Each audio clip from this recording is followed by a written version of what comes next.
I don't like the idea of being watched when I don't know about it, and I especially don't like the idea of being watched when I'm sleeping. But that nightmare becomes a reality for the person who sent us today's second story. Out there in Pisgah National Forest, in North Carolina, something is watching people in the dead of night. A whole lot of somethings. This is Unexplained Encounters, a show about allegedly true stories from real people about terrifyingly unreal encounters. Have a story of your own? Send it to me at darkstories.org. Want to support the show and get bonus stories? Sign up for premium membership over at erie.fm. Thank you. Now, let's begin. The Man on the Porch, from J. Louis 89. My brother is 9 years younger than me. When he was a teenager, our house became the place where he and his friends always wanted to hang out. They'd come over late, eat everything in the kitchen, and talk too loud. And, for some reason, always wanted to watch the scariest movies they could find. This event happened a little over 12 years ago, when I was around 24. I've had weird experiences before, the kind you can explain away if you try hard enough. But this one has never set right with me. Even now, after all this time, I can still see it perfectly when I think about it. To this day, it's the strangest, most singularly haunting night of my life. That night, my brother Tyler had two friends over, Gavin and Eli. They had decided to watch The Fourth Kind, which, if you've seen it, you know it's not exactly the movie to end your night on. It's one of those films that gets under your skin. It leaves you glancing at windows, listening to every little sound in the house, feeling uneasy for reasons you can't quite explain. By the time it ended, it was around 3 in the morning. Gavin lived close enough that he left on his own, trying to act tougher than he probably felt. But Eli lived a few blocks away, and after the movie he looked genuinely shaken. He tried to laugh it off at first, but then he asked me, almost embarrassed, if I would walk him home, because he did not want to walk home alone. Of course, being the older brother, and being 24, I had convinced myself I was pretty brave, so I gave him a hard time, teasing him, calling him ridiculous. I even asked him if he thought aliens were hiding in the bushes, but I grabbed my shoes and walked him home anyway. At first, I treated the whole thing like a joke. I kept messing with him the entire way. I was trying to make him more uncomfortable, just because I thought it was funny. But the further we got from my house, the more the mood began to change. The night was darker than it should have been. There was a full moon out, but somehow it wasn't helping. The light looked thin and weak. Maybe there was a thin veil of clouds making it worse. The whole street, too, had that dead, empty feeling to it, where every house looks asleep and every window has its blinds or shutters closed. In that kind of quiet and deadness, all the smallest sounds seemed too loud. When we got to about 3/4 of the way to Eli's house, I stopped and pointed ahead. "All right," I told him jokingly. "You're good from here, right? No alien abductions in the last 30 feet, as far as I know." He didn't argue, but he didn't laugh either. He muttered something under his breath and took off running the rest of the way to his front door. I remember watching him sprint under the porch light, fumbling to get inside, thinking how stupidly creeped out that movie had made all of us. Then I turned around and started to walk back home, alone myself. That was when the feeling hit me. If you've ever walked somewhere at night and suddenly felt like you weren't alone, you know exactly what I mean here. It's not the sounds at first or a sight, just a shift, a quiet primal certainty that there is something out there aware of you. I had just turned onto my street when every hair on the back of my neck stood up. I slowed down, not even realizing I was doing it. I began to scan everything around me, moving my head way too much. The parked cars, the dark yards, the windows. And then I heard it. A creaking sound. Slow and rhythmic and sounded like wood. I turned toward the sound. At the very end of the road, on the porch of the corner house, there was a man sitting in a rocking chair. I froze for half a second, because I honestly wasn't sure if I was looking at a real person or some trick of the dark. He was sitting perfectly still except for the chair, which moved in that slow back and forth motion. He had on what looked like an old straw cowboy hat, and even from the street, even in the low light, I could see his eyes. They were open way too wide, so wide I could clearly see the whites around them, and he was staring directly at me. Not in that casual way people glance at someone passing by. He wasn't curious or tired or distracted. His eyes were locked on me, watching me. I remember doing a double take, almost expecting him to vanish when I looked again. But he didn't. He kept on rocking. Now, when I get scared, it usually comes out as anger. That's just how I've always been. So instead of doing the smart thing and getting the heck out of there, I started to walk again, slowly, trying to act unbothered, and trying to convince myself this was just some old guy sitting on his porch in the middle of the night, even though nothing about him felt normal. Trying to sound casual, I called out, "Kind of a weird hour to be sitting out like that, huh?" No answer. Just that chair creaking. It felt louder every time, like it was filling the whole street. I kept walking, kept my face forward, pretending I didn't care. But then I said louder, with a fake laugh in my voice, "You know, if I didn't know any better, I might be offended by your lack of communication." But there was still nothing. No movement or greeting, not even an acknowledgement. By that point, I was more irritated than anything else, or at least that's what I told myself. I had grown up on that street. I knew the houses, and I knew the people who lived in them, or I thought I did. I swear on everything, though, I had never seen that man before in my life. Something about that got to me. So, against my better judgment, I glanced over. That's when I saw he was smiling. Not a big smile. That probably would have been less disturbing. This was a small and tight, subtle smile. Just enough to show me that he knew I was scared. Just enough to suggest that he was enjoying it. His eyes looked even wider somehow. The whites of them caught the moonlight in a way that seemed unnatural. And that rocking never stopped. Back and forth and back and forth. Slow and patient. That was enough for me.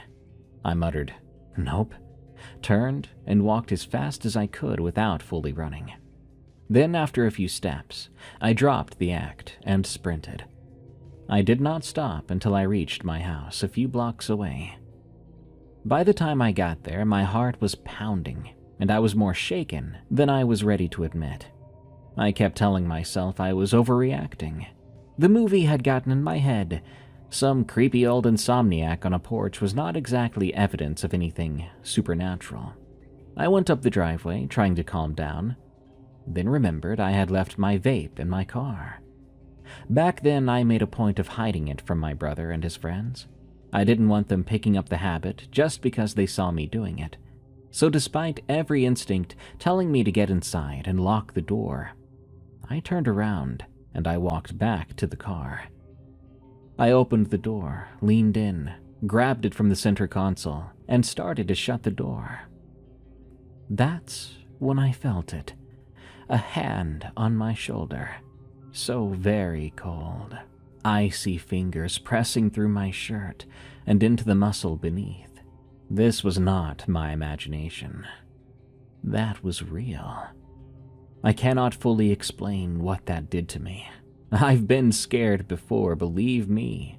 I've panicked too. But I have never in my entire life felt fear quite like that. It was so total. My whole body locked up on me. I could not turn around, and I couldn't even breathe properly. I can't even remember what my mind was doing. I just stood there between the open car door and the driveway, staring into the dark interior of my car. I'd already shut the door, and the driver's side window was right there in front of me, black and faintly reflective. All I had to do was lift my eyes a little, and I would have seen whatever was standing behind me, but I could not even do that. Some instinct deep inside me said that whatever was there, I did not want to see it. So I stood, frozen, listening to the sound of my own breathing, too shallow, too fast, feeling that unbearable cold on my shoulder, waiting for something even worse to happen. I'm not sure how long I stayed like that, but it felt like years. Certainly it wasn't that, but it was long enough for my legs to ache, and long enough for my eyes to water from staring unblinkingly for so long. Finally, with every bit of courage I had left, I turned. There was nothing there. No one in the driveway or the yard. No one. The hand I'd felt so vividly was gone. And the second I realized I was alone, my body unlocked all at once. I ran inside so fast I nearly slammed into the door frame. I locked every door in the house and grabbed the first thing that felt like a weapon. My choice was a kitchen knife, and I sat by the front window for who knows how long. I kept expecting to see him, that man in the hat, standing across the street or sitting on my porch or still rocking in a chair, but the street stayed empty. The morning after that, I told myself I'd gotten scared by a horror film, and I let my imagination run wild. I left for work around 7 a.m. as usual. As I drove down my street, though, I passed the same house at the end of the road. But this time, I saw an ambulance parked outside. That stopped me cold. Later that day, I called my mom and told her what happened.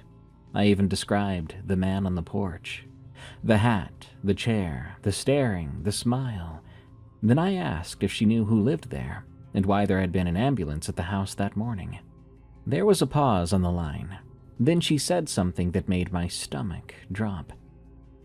"He passed away sometime early yesterday evening," she told me. "They didn't find him until this morning." I remember gripping that phone, asking her to repeat it, because I thought I must have heard her wrong. But she said the same thing. The man who had lived in that house had died hours before I ever walked Eli to his house, hours before I turned onto my street. So to this day, I don't know what I saw. Maybe it was the spirit of a dead man. Maybe it was something wearing his face. I still have no explanation. None at all for that hand I felt on my shoulder. Ever since then, I stopped looking in that house's direction. I've always been afraid, when I pass by there, that I might see him again, with that very slight but knowing smile.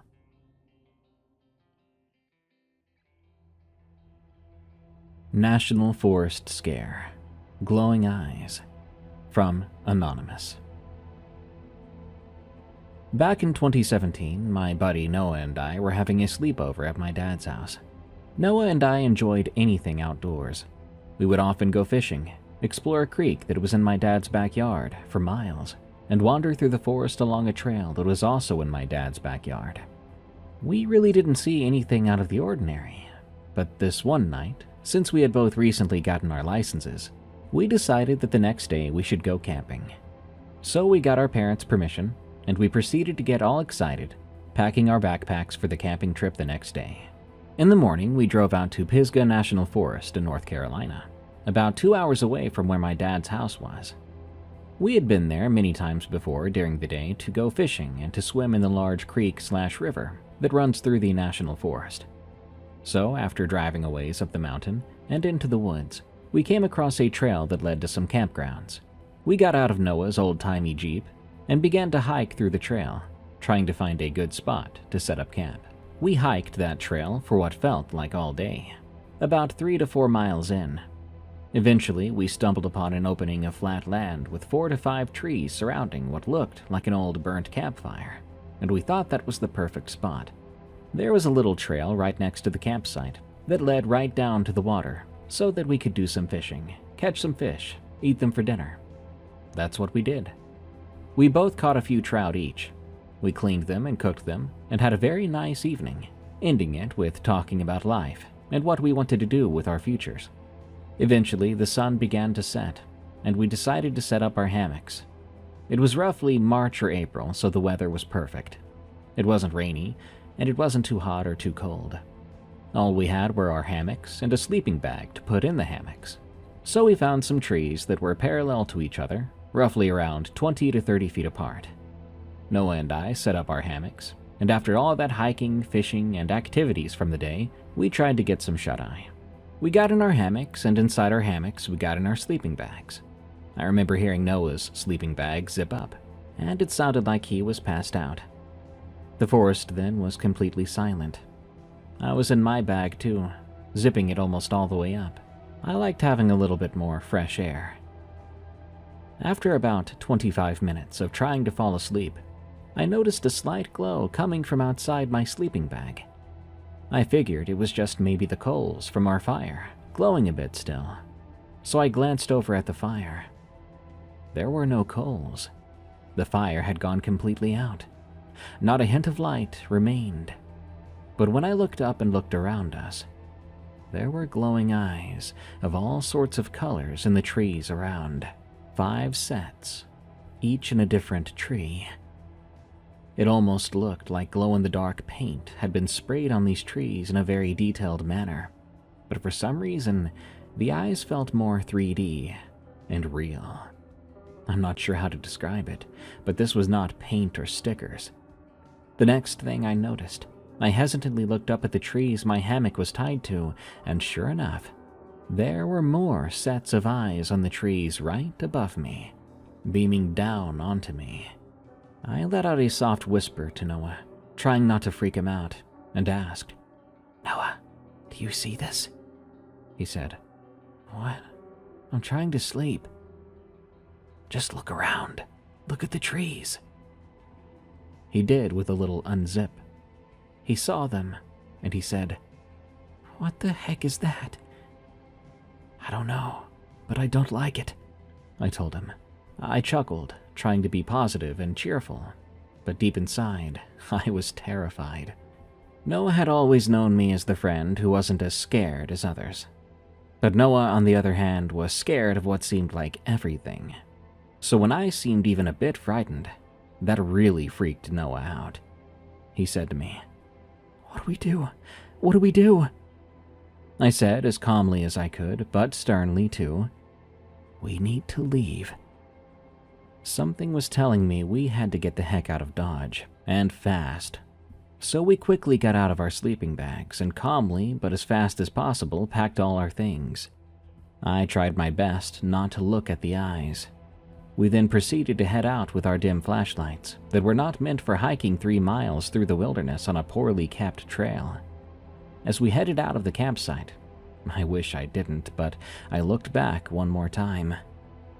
The eyes had gotten even brighter and had almost all turned towards us as we were walking away. When I tell you we had it in high gear, we were out of that trail in what felt like 20 minutes. We were breathing heavily but trying to be quiet enough that we could hear our surroundings in case we were being followed. The forest was still eerily silent all the way out. We finally made it back to Noah's Jeep. Once inside, we sat there and looked at each other. Then we looked at the time. 3 a.m. Noah seemed like he was on the verge of tears, and I was trying to reassure him that we were fine. What was important was that we got out and didn't stick around to find out what they were. We made the 2-hour drive back to my dad's house, arriving around 5:30 a.m. Together, we agreed to never go back to that spot again. In recent times, I've returned to Pisgah National Forest to go camping with a different group of friends. I've never experienced anything like that again. But I still wonder, what were those eyes in the trees? Did we stumble upon some weird ritual? Were we about to be victims if we had not left that instant? These questions still haunt me to this day, 9 years later. If you go out there, just make sure to be aware of your surroundings at all times. You don't know who or what could be out there watching. Big Island, Hawaii. From Big Island Girl. Just a quick note, this story contains the phrase unco them, which is, as I understand it, Hawaiian pidgin for my uncle and the rest of them. So stick with me because I want to keep this story authentic to what was written, rather than trying to localize it too much. I have a kind of creepy encounter with something in Hawaii, Big Island. My grandparents and unco them have been taking me hunting since before I was in elementary school. I got my hunting license when I was 10. I always thought seeing pigs charge at you and goats getting defensive was normal and fine. I grew up knowing how to hunt and fish, and I wasn't like any other little girl. I didn't grow up playing with Barbies or putting on makeup. I grew up learning the ways of the ocean and the mountains. My family always takes me hunting at Puawa and Puanohulu. It's a 15-minute drive from our house in Kealakehe. The hunting season is from March till October. We go pig hunting whenever we can, because there's no specific hunting season for pigs. Every year, my grandparents or unco them drive 15 minutes from my grandparents' house all the way to Puawa and Puanohulu. Or if I'm staying with my uncle Bry, we take the 4-hour drive, because he lives in Ka'u. It started out like any other day. I was 14 years old, and I could not wait for the hunting season to start. Every year, me and my unco them would try and see who could shoot either the biggest ram or goat. When someone shot the biggest one for the season, everyone would look up to them. But it started out like any other day, and I was ready for the hunting season in 2 days. I woke up early that day, at 3:30 a.m., but something felt off. I shrugged it off. I didn't want anything to get in the way. Me and my grandparents took the 15-minute drive to Puanohulu. Once we got there, I could tell something was off right away. When the sun came up, everything was so quiet. No goats, no birds singing. It felt like the world had just stopped. We were driving on a road along the highway, and my grandmother saw this white thing. It looked like a goat, but it was small, so we couldn't be sure, but we let it go. After that, I had a bad feeling. My grandparents stopped. Then I went after a goat. But something was off about it too, because it didn't look much like a goat. It had one black horn sticking straight up from its head, and I don't know how to describe the body. It put its head in a rock and it came back up, and it looked right at me. And what was weird is that its eyes met my eyes exactly. I know people might think I'm crazy, but hear me out. This was not my first encounter with something like that. When I had just turned 10 years old, my grandparents took me hunting. My papa had his crossbow, and Billy, a male goat, ran straight at him, stopped, turned back around, ran, jumped in the air, and straight up disappeared. I know people might say, what if it jumped in the grass? What if you weren't watching? Well, there was no grass. We were watching, and it just disappeared. My grandmother always told me it was the spirits of people who died there, but I'm not sure if I believed all that. But back to my story. When I saw the goat after it put its head in the rock, it just went right back to what it was doing. I shot it, and it ran, and we had to cut the throat so it didn't suffer.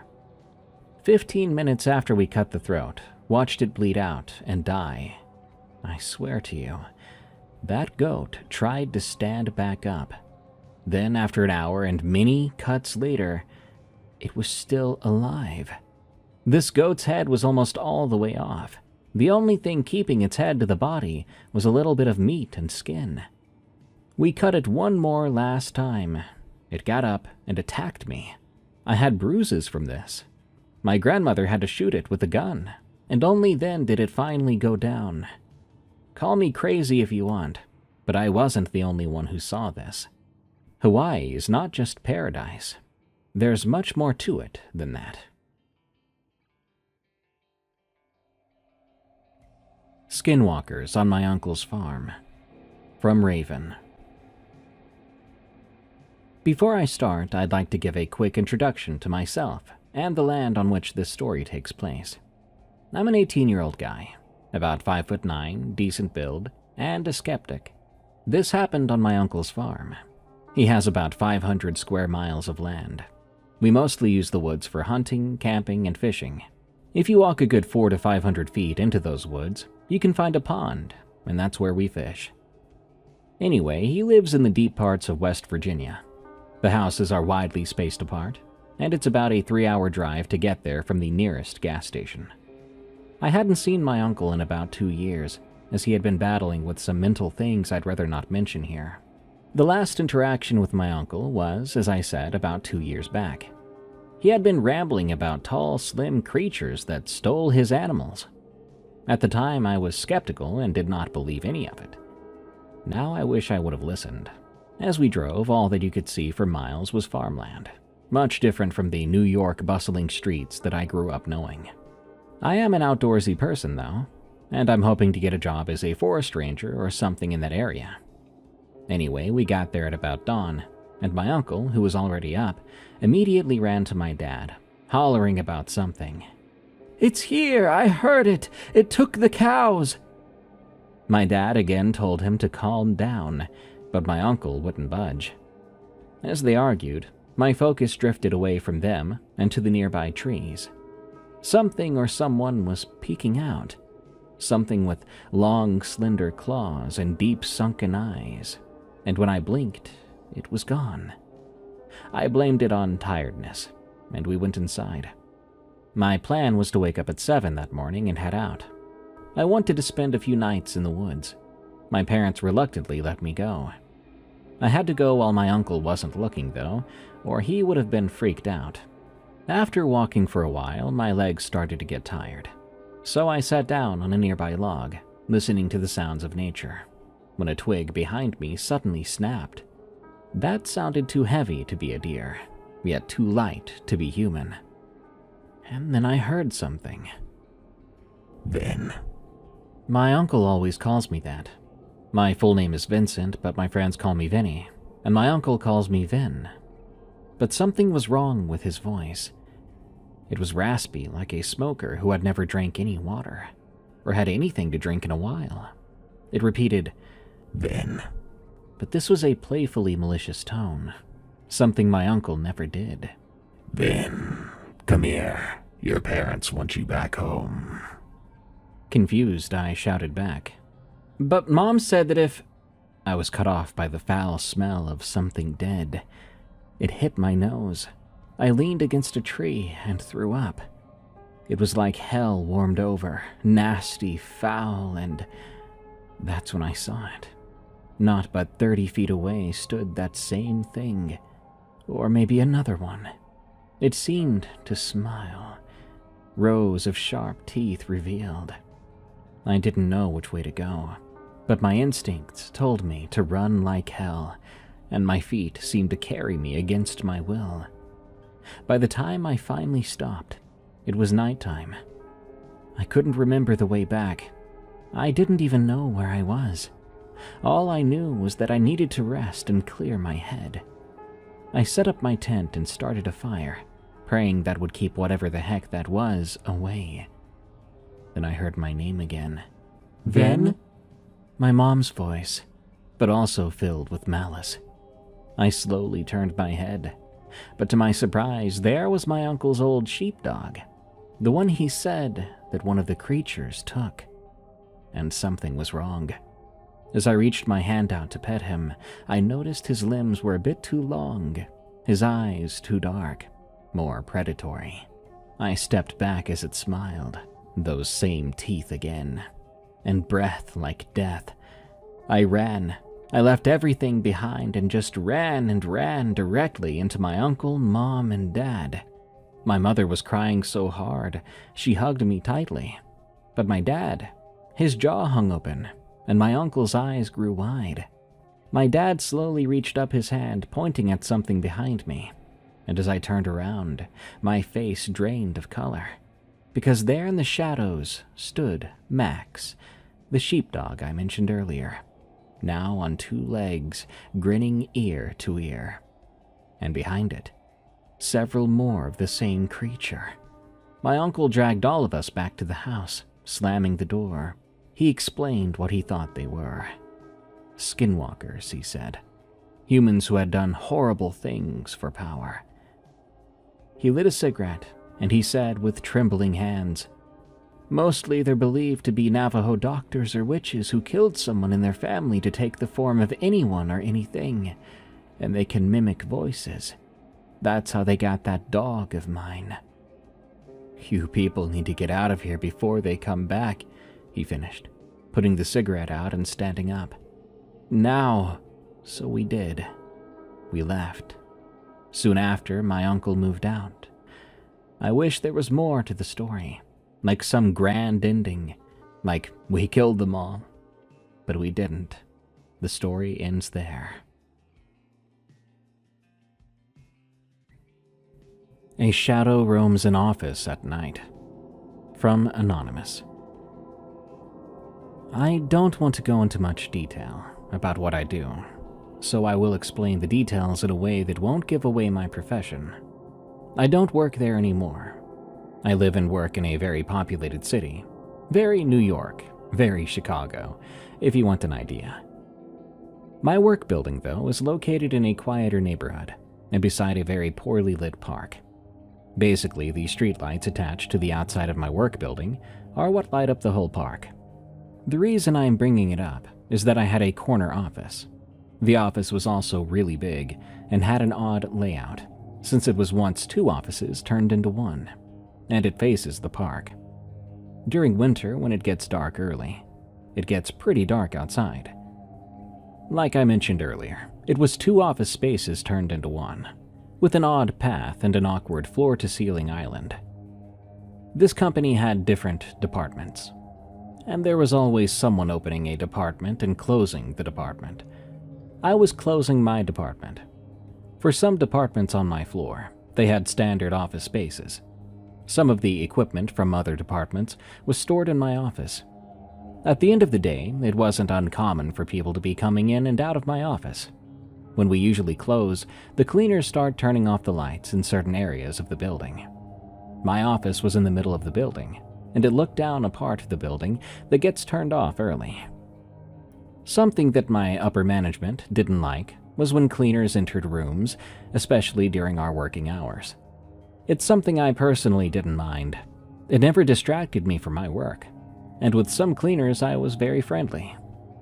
The "how was your day" and "the weather, eh?" type. I noticed, though, more and more, that they would always start from my office. It wasn't uncommon when some of the coworkers' partners would come and pick them up during winter when it got dark early. Sometimes their kids would run around to use the washroom. The washroom was 2 doors down from me, so I heard everything. I also know some of their young kids. They often tried to scare me or run into my office from time to time. While I was standing near the door packing up my things, I saw a dark shadow about a child's height run out of the room, out of the side of my eye.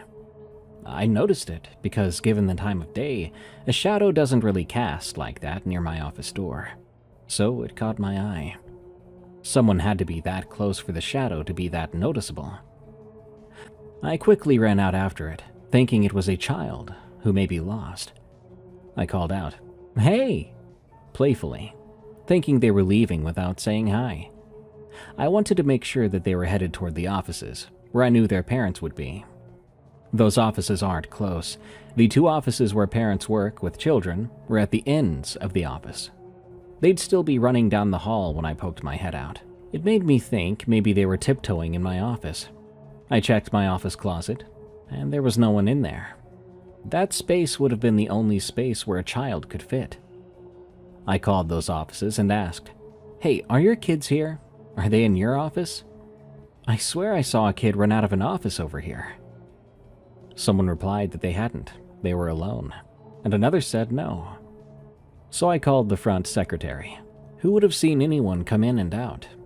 "Has anyone lost a child? I think I saw a child running out of my office." They responded that no one should be in here at this time. Right as I was walking out, the cleaner I'm friendly with walked in. So I asked him, "Hey, were you in this hall the whole time?" He responded, "Yeah, I was just in the office next door. Is there an issue?"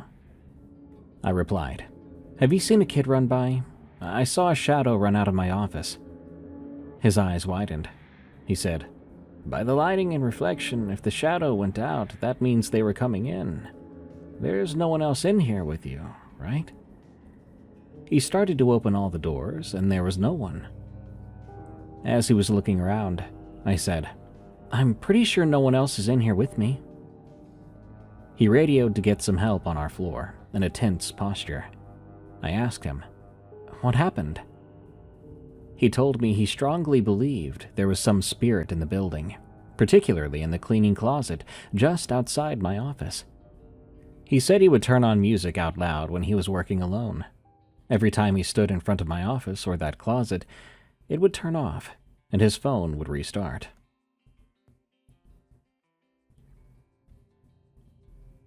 It was not a bat. From Hagoromo Kitsune.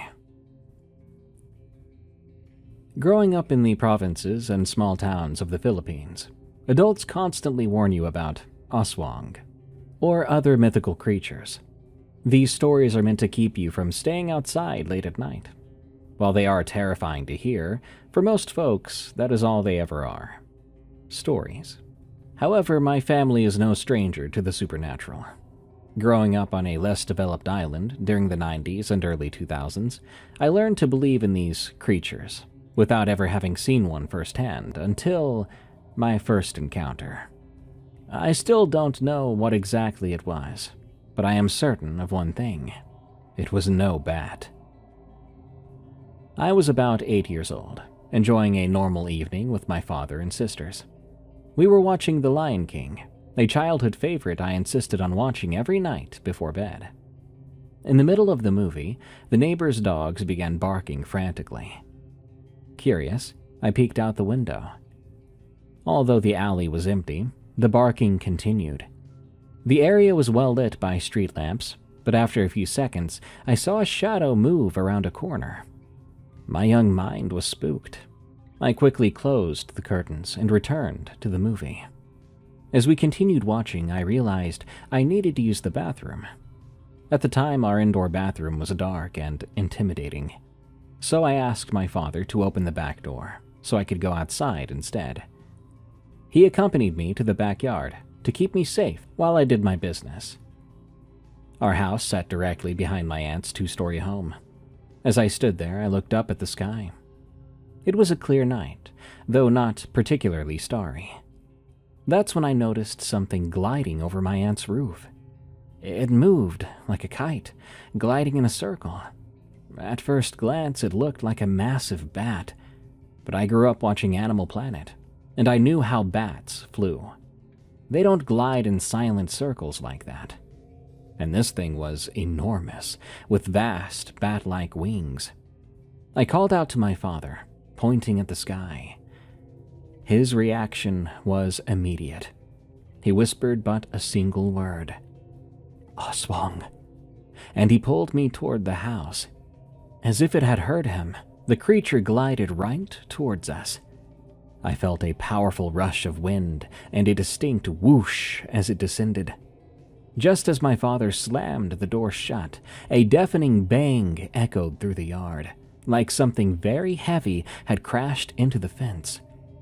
Outside, the dogs began to howl and cry. Through the gap in the curtains, I saw a human-like silhouette pass by our window. Terrified, my sisters and I screamed and ran to our parents' room, waking our mother. She huddled us under the blankets while my father went back out to investigate the noise. In the backyard, he found our 5 large barrels, which had been full of water, knocked violently to the ground. The next morning, my mother went to her sister's house to recount the night's events. It was then that I remembered a crucial detail. My aunt was pregnant at the time. My mother told us that my aunt and her husband had heard distinct walk-walk noises throughout the night. While I don't recall the specifics of their personal encounter that night, I know the situation, to them, was very serious. The next day, my maternal grandparents arrived. My grandfather was a well-known albulario, or folk healer, in our small town, brought in to handle the aftermath. This was my first encounter with an aswang, and certainly would not be my last. It's the reason I believe in the supernatural, and why my family still carries these stories today.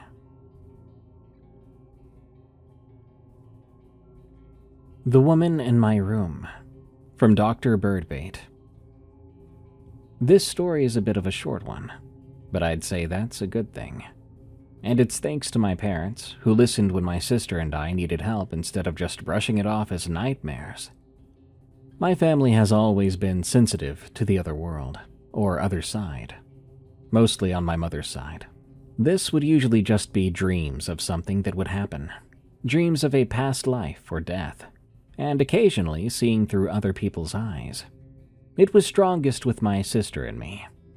When we were kids, we would see things, sometimes visions that would scare our parents, sometimes seeing or hearing people that weren't there. There was one time when I was 5, in my car seat, and I told my mom, "Watch out for that truck." Seconds later, a truck came over the hill, halfway into our lane. Another time, we were on the interstate, and I told my mom about a vivid scene of a little boy at the beach. He was making a sandcastle a ways from his parents. A man started to come toward him, and he was so scared. It's safe to say my mom was freaked out when I didn't tell her what happened to him. But the worst experience was one that my sister and I shared. I'll call her M for this story. When M and I were kids, from when my sister was born to when she turned 8, my little sister and I shared a room. My grandmother, on my father's side, was into the occult and ghosts back then, going to haunted places and even communicating with spirits. Apparently, on one of her visits, she brought something with her, and she didn't bring it back home with her either. Shortly after she left, my sister and I began having night terrors, both of the same woman. Wild black hair, pale skin, a cruel smile, and an unnaturally tall frame. I would usually repress it and not talk about it, but my sister would wake up screaming. There was one night my mother came up to our room to comfort her. She was standing at the foot of her bed, hugging her, when M said, "There's a lady in the corner." My mom was immediately on alert and asked M to describe her.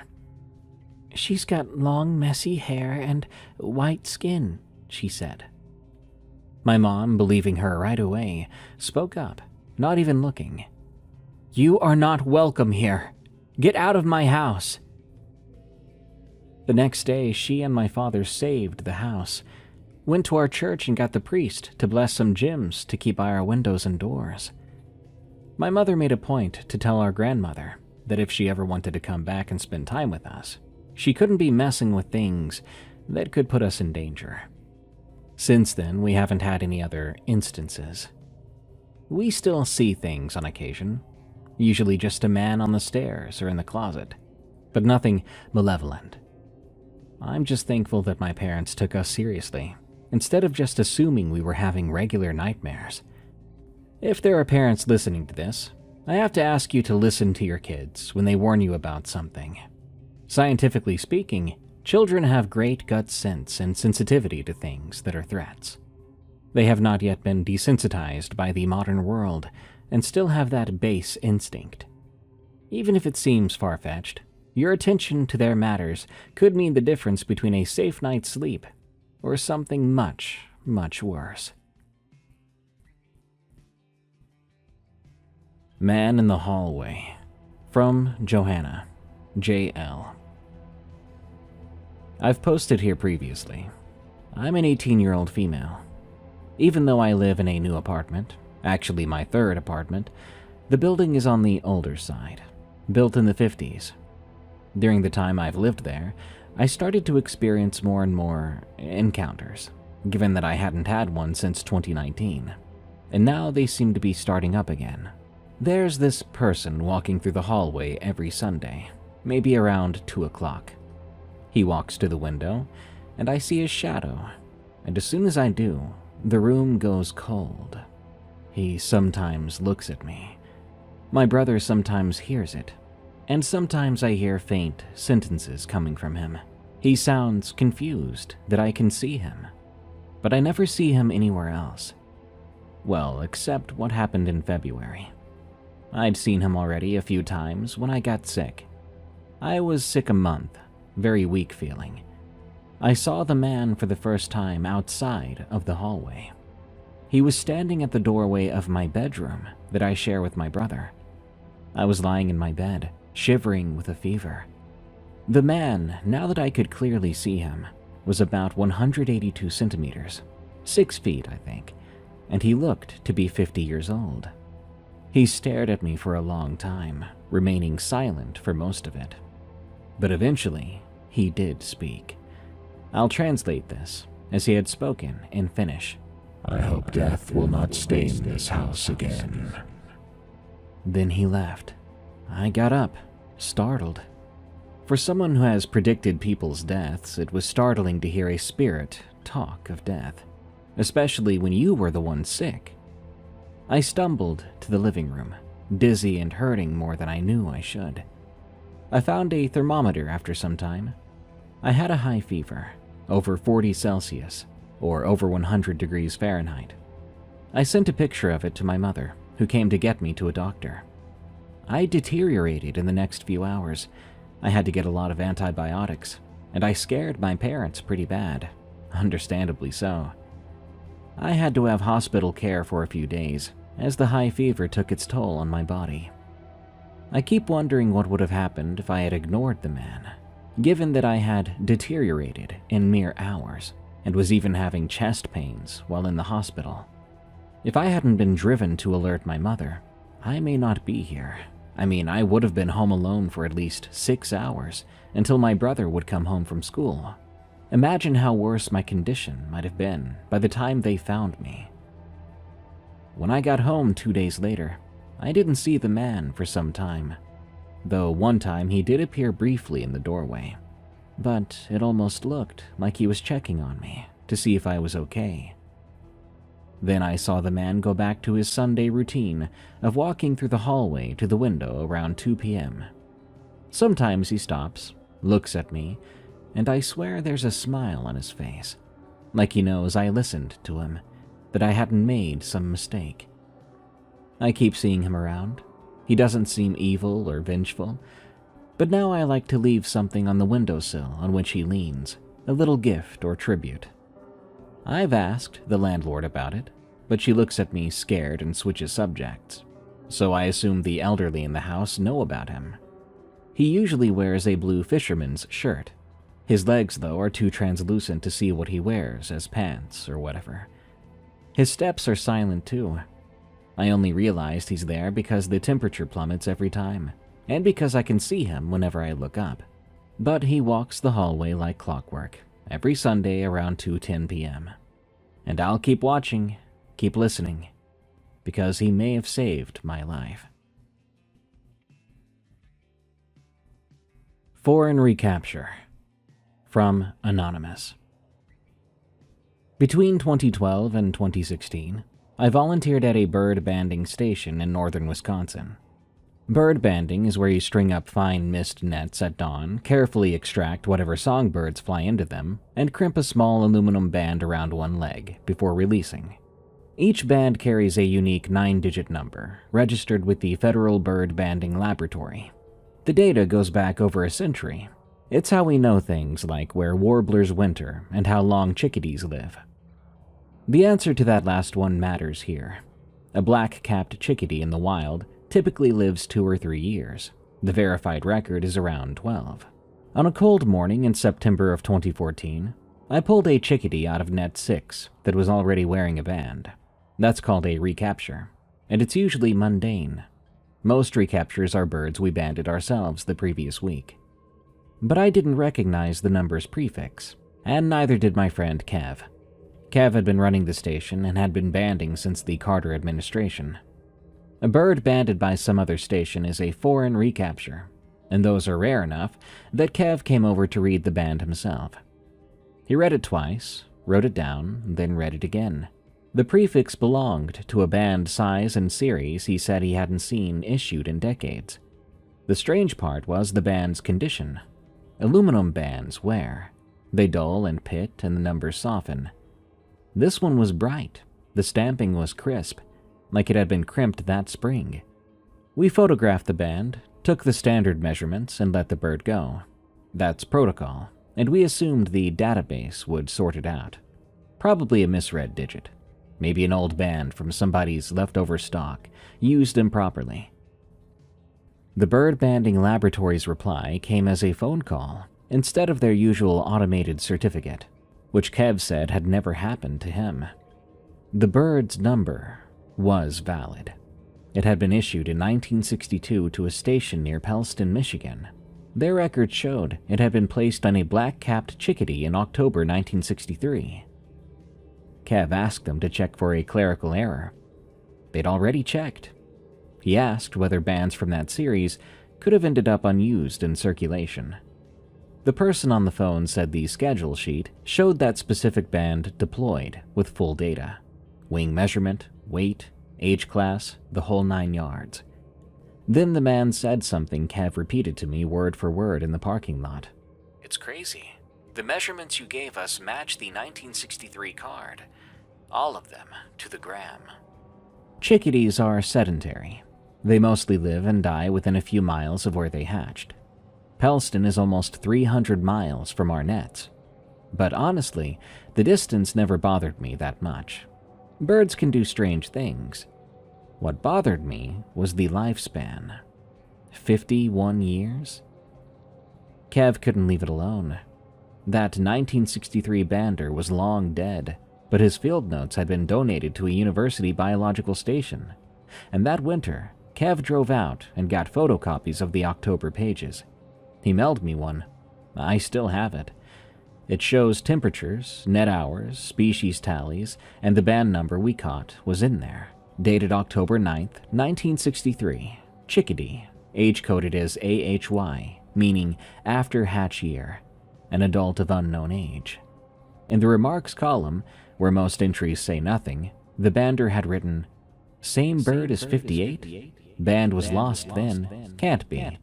But the eye. There's no banding record from 1958 to compare against. Whatever he caught that year, whatever made him write that, he apparently never reported it, or the record just didn't survive. So the trail just stops there, one rung further down than anyone can climb.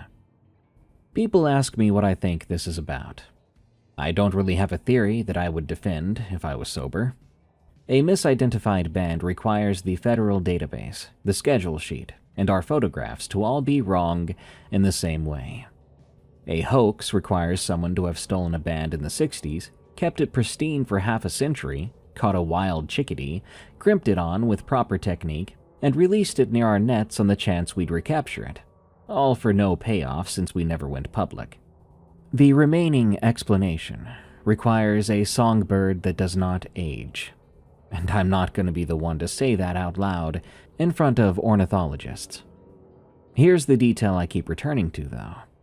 When you hold a chickadee, it fights you. They're feisty little birds. They peck at your cuticles and scold the whole time. This one lay in my hand, completely still, and even looked at me. Not the quick saccadic glances birds make. This one held its head steady and kept one dark eye fixed on my face for the entire process, maybe 4 minutes, and the only time it moved was when I reached for the pliers to check the band's crimp. It shifted its leg towards me, like it was presenting it, like it had done this many, many times and knew which part I needed. I told myself it was stress torpor. Birds can go still when scared. We released it at the banding table and it didn't burst away in a panic the way they always do. It flew about 20 feet to a low spruce branch, settled there, and watched us until it went back to the nets. Kev ran that station 2 more seasons and checked every chickadee with real attention. We never caught it again. But the year after he retired, I heard the new crew pulled a banded chickadee from net 6 with a number that didn't come back right, and that the lab asked them politely not to resubmit it. Evil porch guys, immortal chickadees, and watchers in the woods. You're welcome for all these new boogeymen to watch out for. That chickadee, though, might be the scariest one. Imagine what he's seen, what he knows. Or maybe it's just a cursed person transformed and forced to live the bird life forever. Sounds kinda sick, though. Good night. Thank you for listening to Unexplained Encounters. I've been your host, Darkness Prevails. You can send me stories at darkstories.org. And if you don't want to wait till next week, I've got another show called Tales from the Break Room, where I read scary work-related stories. Till next time, everyone, stay safe out there and stay creepy, because this world is a strange one.